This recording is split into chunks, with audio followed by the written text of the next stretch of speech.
I really feel like 2025 is going to be a breakthrough year for a lot of people.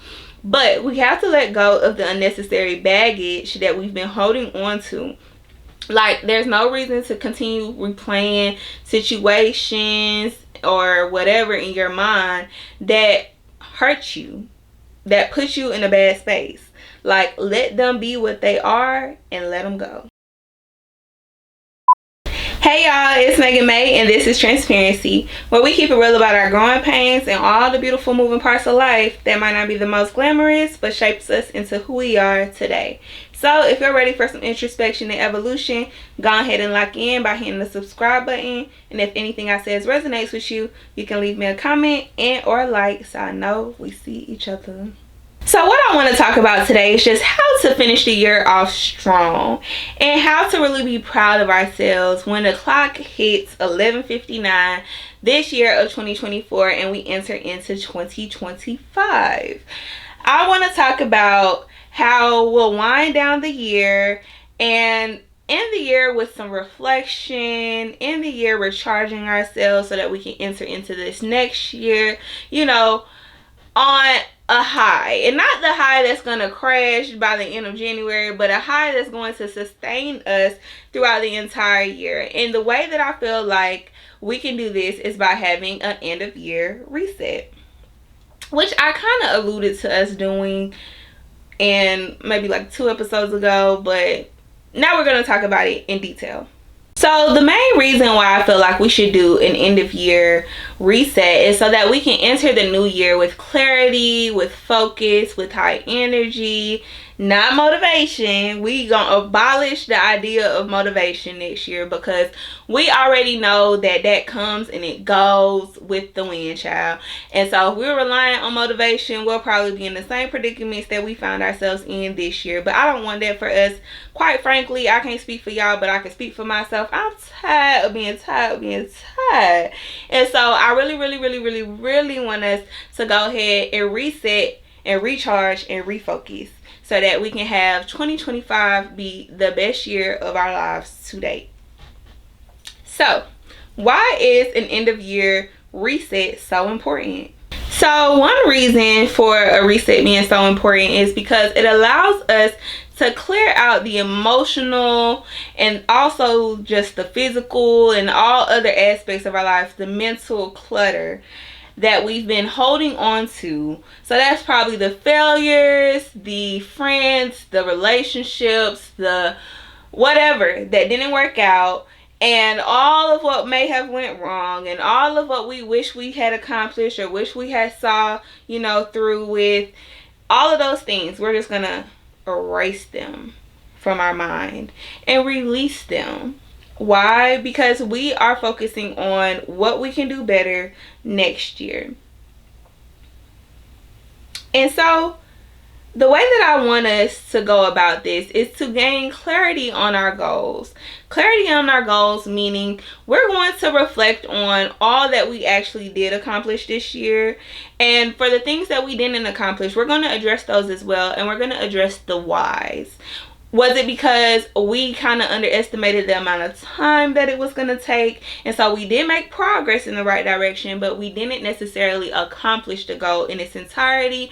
Is it because we were lazy? We weren't the person that we needed to be for this to really come to fruition in the way that we wanted it to, in the way that we envisioned it would?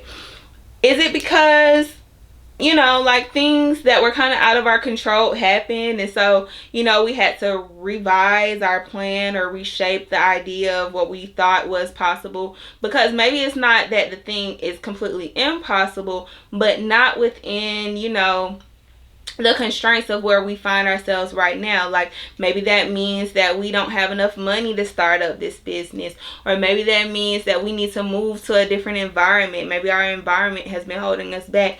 Like, really just take into account the whys behind we didn't accomplish the goals. And that's going to be personal to everybody. So I'm not going to give you a laundry list. I feel like I already did, but I'm not going to give you a further laundry list because I really need that to be something that's personal to you. Like, only you would really know why things didn't play out the way that it did. And I need you to be completely honest. Like, if it was you, then go ahead and say, it was me.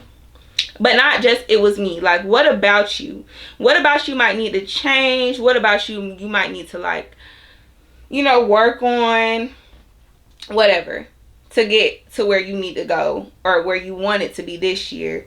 And, put that as a goal for next year. Like, don't give it up if it's something that you really want. Don't give it up. Just table it for next year. And the purpose behind us doing all of what I just mentioned isn't just so that we can have all these things laid out and we can reflect on them, but so that we can move into 2025 with real intention. Because I feel like oftentimes the reason why we fall short on our goals is because we're not intentional about making those dreams and those goals come to reality. Those goals come to reality. And while you might think that you are being intentional, let's also be honest about how intentional we are being. Like, yes, you might give it some good effort, but are you giving it your best effort? And your best, as we discussed last episode, may not always be 100%. But if your best is 10% this day, did you really give it 10%? Or did you give it 3%? So that's really the focus here, is to get ourselves on the same page with our higher selves so that we can be intentional about how we spend next year and really, really work towards these goals from an honest place, from a place where we feel confident in being able to make these our reality. So let's dive a little bit deeper in reflecting over the past year, because that's where it's all going to start. We have to really be honest about how this year turned out for us. Celebrating the wins, of course, but being honest about our shortcomings and start to confront what worked and what didn't work and why it didn't work and how could it possibly work in the future. So, looking at my notes, let's start with understanding what worked and what didn't, because that's really what helps us to make informed decisions about our future. Like, being able to analyze where we fell short, of course, but how are our shortcomings like areas for growth? In what ways can we see growth in these areas? In what ways can we tackle or confront the things that were standing in our way, so that we can make this, a win instead of something that still needs room for improvement. And so, of course, I talked about this before and I'm going to talk about it again because I feel like it's very vital in any type of growth journey that we're on. And that is to do a personal audit of our lives. So, that means reviewing major milestones, successes, and challenges that we faced this past year. How did we go about these things? What did we learn about ourselves? What is it that we might need to change about ourselves, our circles, our environments, our habits? Like, really getting down into the nitty-gritty about how we can transform for next year. The next thing I want us to do while we're doing this reflection is to really assess our habits. God, I can't talk about this enough, because this is where I always fall short. Is like being honest about my habits, and not even being honest about my habits, but making an honest effort to change my bad habits or to replace my bad habits with something that better serves me for the route that I'm on and where I envision myself being within the next year. So to that point, I'll say just really write down what you do on a day-to-day, like on your average day, because we all have routines, whether they're routines that we've put into place or it's just something that we do naturally because we just operated the same way for a good amount of time, and that's just kind of just how we show up each day. But write down exactly what you do from the minute you get out your bed to the minute you lay your head back on that pillow. What exactly do you do throughout your day, and what is serving you out of all of what you do, and what needs to be adjusted? Clock it. Because I just clocked a lot of things in my head as I was saying that. So yeah, clock it and change it. So a tip for this can just also be to just journal your day each day. So if you don't want to write exactly what you do every single step of the day, throughout the day, I would say just set aside time to journal at the end of the day and reflect on what you did that day, how it made you feel, did it bring you closer to your goals, does it resonate or align with who you want to be and who you see yourself becoming. And the next day you can make adjustments where needed. But of course, we're talking about doing things that are going to help us to transform ourselves for 2025. So when you're doing this audit and when you're taking things into account about your daily habits, take into account what is it that you need to change on a grand scale as well as like a day-to-day scale as well for next year. And this brings me into my next point of just letting go of what no longer serves you. And I talked about this in quite a few episodes back when I talked about hoarding and the different ways that we hoarder. I also talked about this when I was talking about letting go of people who no longer serve you. But yes, this is something that's very, very crucial in our transformation and getting what we want next year, is letting go of things that no longer serve us. And the importance of this is because you don't want to provide yourself with all this unnecessary clutter, whether that be mental or physical or emotional or spiritual. Whatever. You don't want to provide yourself with all this extra unnecessary clutter as you're trying to bring newness into your life, because you're going to create a sense of overwhelm when you have all of what should have been released piled down by the new things that you're trying to invite in. There's not going to be room for everything. So you're going to have to make a decision on what's worth holding on to and what's worth letting go of, in hopes and while trusting that what you are inviting into your life and the room that you are creating for new things to enter into your life are going to be things that are going to be beneficial for you in the long term. So some of those things might include toxic relationships. Of course, I just talked about mental, emotional, physical clutter. Of course, this is also going to include the goals that no longer really resonate with you. And to break that down a step further, or to make this a little bit more digestible for those who probably don't understand what I'm saying, I'm talking about the goals that you probably created when you were in a certain space in life and you thought this was what you wanted.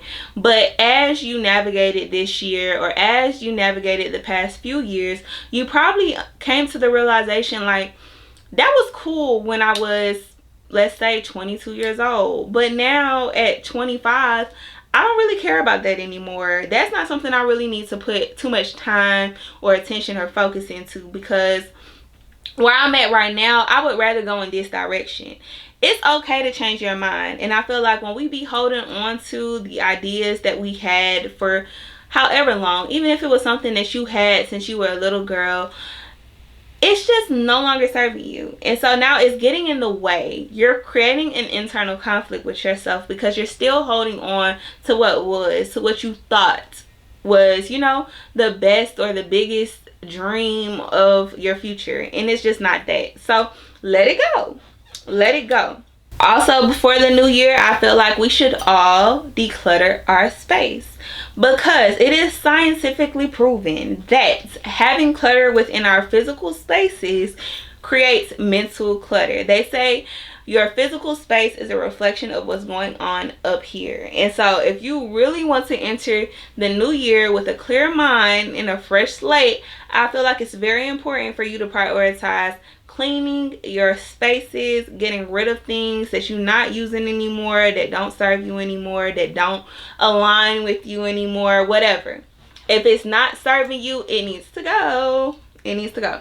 The next thing that I feel like needs to go this year is negative emotions. So of course, there are things that have happened this year in my life, and I'm sure in yours as well, that left a sour taste in your mouth, that left a bad taste in your mouth, that might keep you up at night, that might haunt you when you try to move forward in a certain direction, whatever. But we need to confront those things and also release those things. So when it comes to negative emotions, I feel like the best way to go about releasing them, aside from journaling, is also finding some type of guided meditation, and do it however often you need to to the point where you are no longer thinking about these things that have been haunting you throughout the course of this year, because you don't want to bring any unnecessary baggage into this new year. I feel like 2025 is going to be a great year. Me and my friends have been talking about this for the last few weeks, last few months. Like, I really feel like 2025 is going to be a breakthrough year for a lot of people. But we have to let go of the unnecessary baggage that we've been holding on to. Like, there's no reason to continue replaying situations or whatever in your mind that hurt you, that puts you in a bad space. Like, let them be what they are and let them go. And the last thing that I would say, as I always say, is create boundaries. So the way I want you to go about this while doing your end of year reset is to write down the things that you notice throughout the course of this year bring you energy, and the things or people that take away your energy. So if there's that person that you know, every time they come around, you like, oh my God, like, you know, like you dread talking to them. Or if it's a thing, not something that's, you know, beneficial for you, because certain things, when it comes to things, certain things are things that kind of seem dreadful because we don't want to do them because they're not comfortable or they're not familiar to us.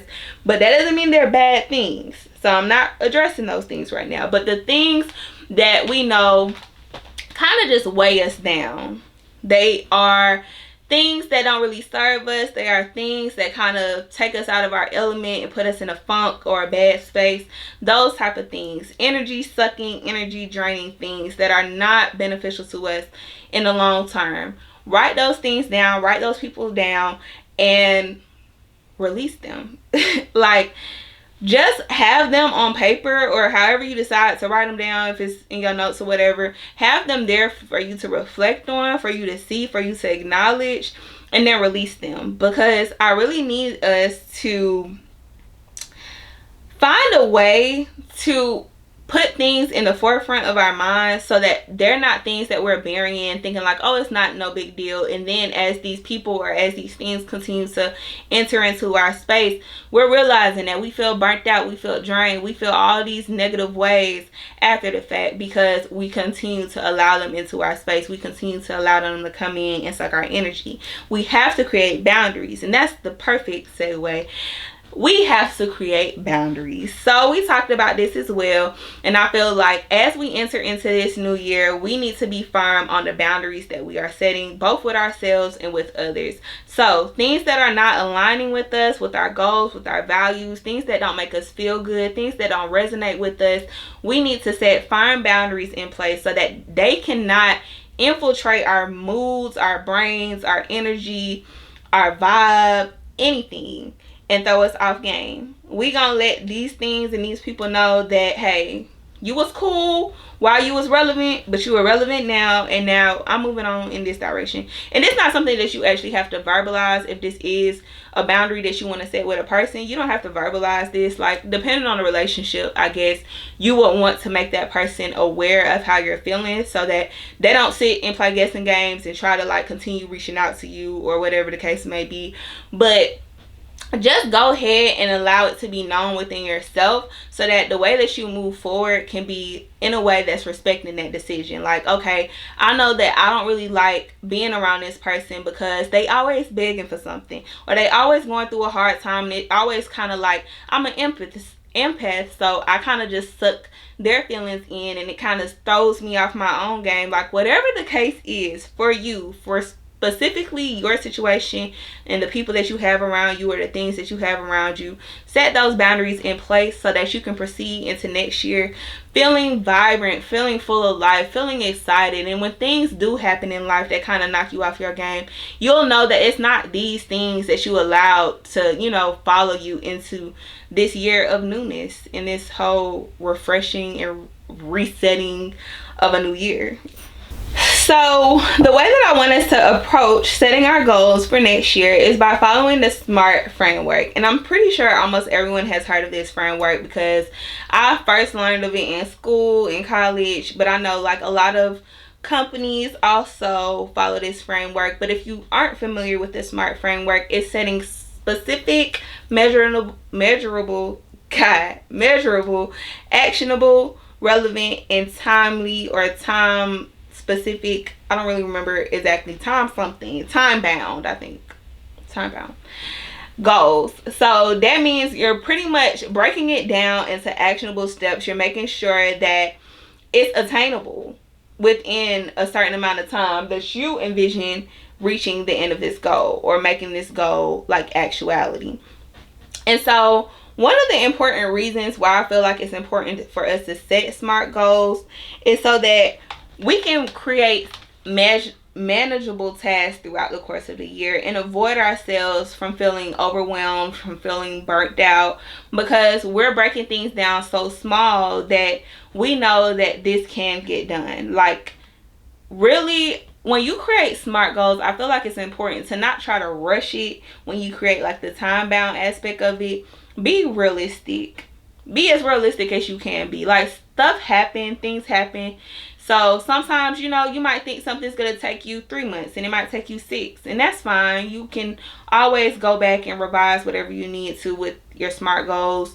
But as realistic as you can be with the knowledge that you do have, create your SMART goals with intention so that you can actually achieve what you're breaking all these SMART goals down into. Also, with creating goals for the new year, I feel like it's important to highlight the key aspects of your life and to create SMART goals for each of those aspects. So what I mean here is creating career goals, creating personal goals, creating wellness and fitness goals, spiritual goals, like whatever is valuable to you, whatever is more meaningful to you in your life and in your day-to-day. Create goals where you can see yourself evolve in those areas, where you can see yourself excel in those areas, because when it comes this time next year, I want us to really feel fulfilled and accomplished and satisfied with how we spent the course of the year. And I feel like that's the best way to go about it. And lastly, the way that I feel like is the most enjoyable way to go ahead and put our goals out onto paper or get them in front of us so that we can keep them at the front of our mind is by creating a vision board. I also got into making vision statements and vision boards because I feel like vision statements kind of help me to really actualize what is it that I want for my life. And vision boards are pretty much just like representations of what's in my vision statement. And I also feel like I've done vision boards for the past like 3 or 4 years now. I've attained some of those things and I haven't attained some of those things, but I also feel like it's because I don't go back and review my vision board as often as I need to. And what I think I want to implement going into 2025 is creating vision boards for each quarter of the year as opposed to not each year, but the year as a whole. And I say that because, you know, when we break things down into smaller like portions, I feel like it's more digestible and I don't have to focus on this grand scheme of things. Kind of like how they have that book, The 12-Week Year, and they say how like you should break your goals down for 12 weeks at a time. I kind of think I'm going to take that approach in 2025 just because I want to see like growth in so many different areas of my life, but I don't want to have to divide my focus up like so many different ways throughout the whole course of the year. Or to put this into better words, I'm going to keep things at like top priority throughout the whole course of the year, but I want to have one thing be like my main priority in this quarter of the year. And then when I have this under my belt and it's like a habit for me to really tend to this thing, then I'm going to make this my next priority. And I'm still tending to the things from first quarter, but I'm also now prioritizing what's like the biggest thing on my vision board for the second quarter. And you know, like just continue adding on as the year progresses. Hope that makes sense. But yes, a good way to go about setting goals and pretty much allowing those goals to come into fruition is by making a vision statement and or a vision board. So if you've never tried those things, I definitely advise you to give it a try, because I feel like it just puts things into perspective. And visualizing your success, I feel like, helps you to pretty much like shift some of your behaviors, and so you can see like, okay, you know, this person looks like this is what they get up and do every single day. You know, for example, if you got somebody on your vision board, they got a nice body, maybe your dream body. You know, I'm always going back to fitness because like that's one of my biggest goals. But they got your dream body, and you looking at your vision board, let's say every Sunday or every few days out of the week, then cool. You're not finna keep, like, unless something's wrong with you. I'm sorry to say it like that, but unless you don't actually care, like you didn't make it with intention and you don't actually care about this goal, then you're not going to continuously look at this picture or read this statement and making decisions that don't align with that picture or that statement. You're not going to do that. Now, if you made it without intention, you might. But if you made it with intention and this is something that you truly want, this is going to be your constant reminder. And so your habits and what you choose to do each and every day is going to start aligning with what you have in front of you. And in no time, I do genuinely believe that that's going to be your actuality. Because like I said, I have vision boards. I'm looking at one right now that a lot of what's on there has come to pass, and some things not quite. But it's also because I'm not gonna say I didn't make that with intention, because that was the first vision board I made. I'm not gonna say I didn't make that with intention, but I feel like, kind of like what I said, I was trying to divvy up my days into so many different like segments, and I couldn't really devote enough time and energy and attention into certain things like they needed to be, or like I needed to. And so, you know, like, things just started falling by the wayside, but they are still things that are very important to me. So yes, just make your vision board, and however you want to go about it. If you do want to do it on the scale of the whole year, then go ahead. But the whole point is to visualize your success and have that constant reminder of what you're working towards. So the next step in our end of year reset is recharging and refocusing our energy. And how I want us to go about that is to really start prioritizing relaxation, things that we enjoy doing in terms of hobbies. Start prioritizing those things too, because I think what really needs to happen here is for us to end the year on a positive note, on a note where we feel rested, so that we can come into the new year feeling rested. And however they may look for you. So if you need to go on a little getaway trip real quick, it could be a weekend, a week, whatever you can afford to do, go ahead and do that. If it's a day of just unplugging, you know, no phones, no social media, no computer screens. I mean, you can watch TV if that's what you like to do and that's what relaxes you.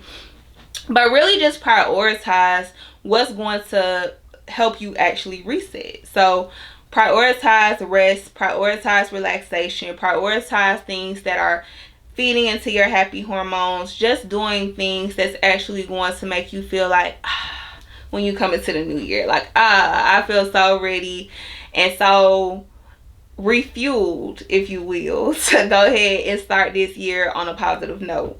Another way to recharge is to really dive deep into your why. Like, after you've gone over what you accomplished this year, what you've fallen short of this year, go ahead and dig into your why. So what you accomplished, is this fitting into your why? Like, whatever you're shooting after, what is the reason for that? And whatever you've fallen short with, is it something that really matters? Like, is it feeding into your why? Because once you start focusing back on your why, I feel like it kind of helps you to come at ease. Like, okay, if you feel like you ended the year on a note of not having any motivation, on feeling defeated or whatever, and I did this morning in my journaling session, I think going back on focusing on your why helps you to really kind of digest your decisions, kind of, you know, like, okay, I've fallen short in this area, but I know that this is the direction that I wish to move in, and I know that this is important to me because X, Y, and Z. That would be your why, right? So after you acknowledge what your why is, I feel like it kind of gives you that extra oomph that you need when you're starting this new year. Like keeping your why at the top of your mind. Like, okay, when you don't feel like doing something this year, you're going to always reflect back on that why. Why was this important for you to start to begin with? And reflecting over this at the end of the year kind of just helps you to eliminate the distractions that probably came into the way of you accomplishing set goals that you had this year. Because once you reflect on your why, I feel like it kind of put things back into perspective. Like, oh, I allowed X, Y, and Z to be a distraction, but this is why I started. So now that I've acknowledged that these are distractions, maybe these are the things that I'm going to let go. Or maybe these are the things that I'm going to set boundaries with so that they don't get so much of my time and attention, because they're coming in the way of me allowing this to become part of my reality or my experience. And this being your why is what's really important to me. So I'm going to make sure that this is at top of mind with all that I have, in my planner or in my vision statement, my vision board for this upcoming year. And I think it's important to note that your why doesn't have to be just one why. For the various goals that you have for this year or for whatever year in the future, for whatever goals that you have, I feel like it's important for you to really see if your why is the same. And if it's not the same, then specify what your why is for each category, for each goal. Because if it's not the same and you just put one why, then, like you might focus on that one goal for that one why, but a lot of the other goals may fall by the wayside. So when it comes to having a why, be intentional about really getting specific about why that matters, and be like that for each of your goals, so that you can also eliminate goals that just no longer serve you or no longer aligned with you, like we talked about earlier.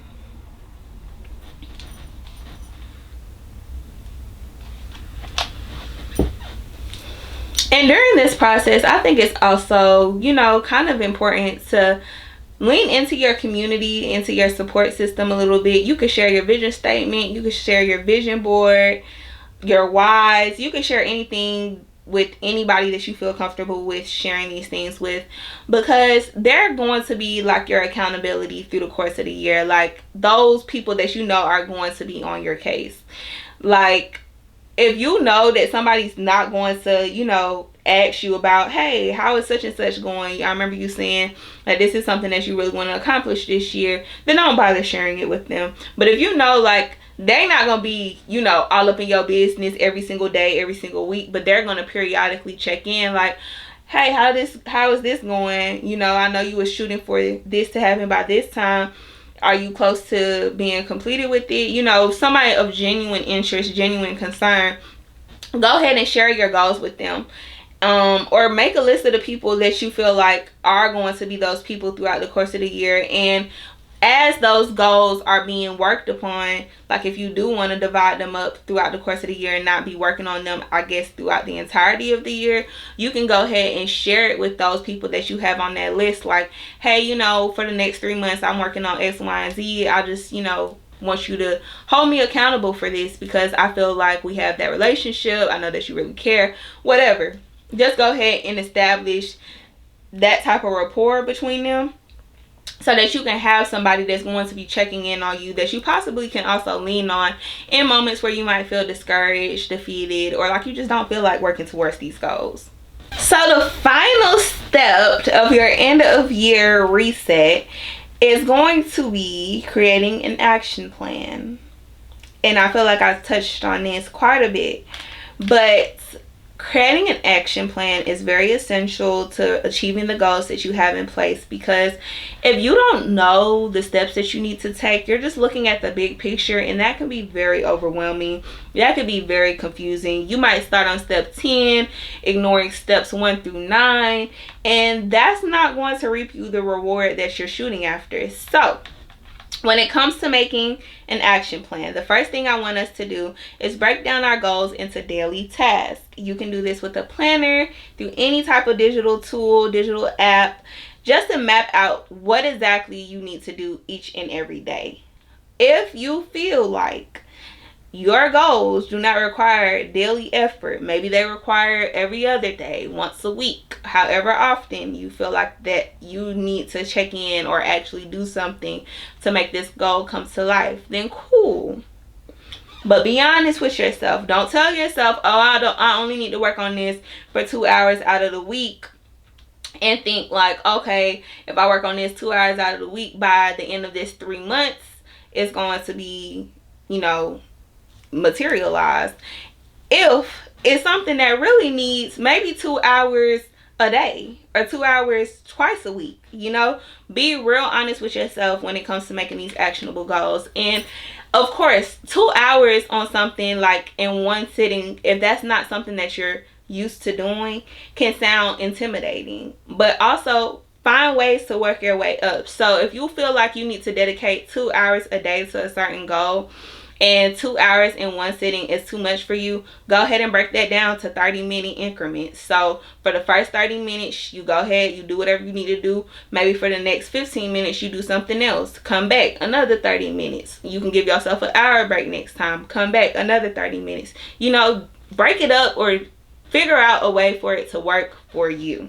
And the biggest thing with this is actually to just create some form of consistency. You have to continue to provide yourself with that positive reinforcement that, hey, I'm doing what I said I'm going to do, and it's actually working out for me. Because, once you start doing something and you show yourself like, okay, I'm dedicated to this thing, I'm doing what I said I'm going to do, like little by little, you start to see the bigger picture come into fruition. Like it's not going to be completed, but you start to see things starting to come together, and it gets you excited, and now you really want to show up. You know what I'm saying? Now it's not even hard for you to sit down for 30 minutes at a time. Instead, you giving it an hour, or you doing the whole 2 hours in one sitting. So that's the importance of breaking things down into actionable steps. The next thing that's going to be important here with creating actionable steps is time blocking your day.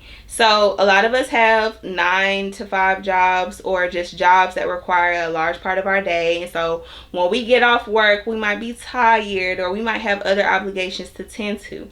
That is okay. That is fine. But when it comes to our goals, we need to create a time block where we know at this specific time, I'm going to sit down and dedicate whatever time, whatever energy that I have to materializing this goal.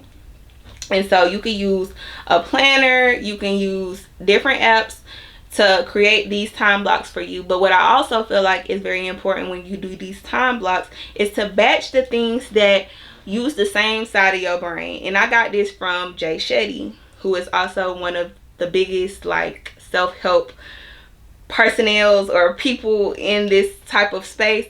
But if you haven't heard of him, go check him out, Jay Shetty. But he talked about this in one of his videos that I watched last year, and it's about when you have different types of things that you have to tend to. So you might have administrative tasks that you need to tend to, but you also might have creative tasks that you need to tend to. When you create these time blocks, put all your creative tasks into this one time block so that you don't have to switch your brain from doing something creative to doing something that's more logistical. You get what I'm saying? Because then it's less resistance. And the last thing I want to say when it comes to creating your action plan is to also do audits weekly of where you are in terms of making progress towards these goals. Because again, sometimes things take more time than we realize, but as long as you're making progress, I feel like that's what's most important, and that's what you need to highlight the most. But don't really beat yourself up if you aren't making as much progress as you thought you would make. Like maybe you have to learn something in the process of creating something. So learning that thing might take a little bit more time than you anticipated, or you probably didn't anticipate needing to learn anything at all. So just being honest and setting aside time to actually review where you are in progress of this goal is very important when it comes to action, like creating action steps for your goals. So yes, I'll leave you with that. Again, I am very thankful for all of you who continue to tune in and to support this channel, this community, this podcast. I said I was going to make something for us to check in with each other and hold each other accountable, and I will still be holding true to that. So look out for that.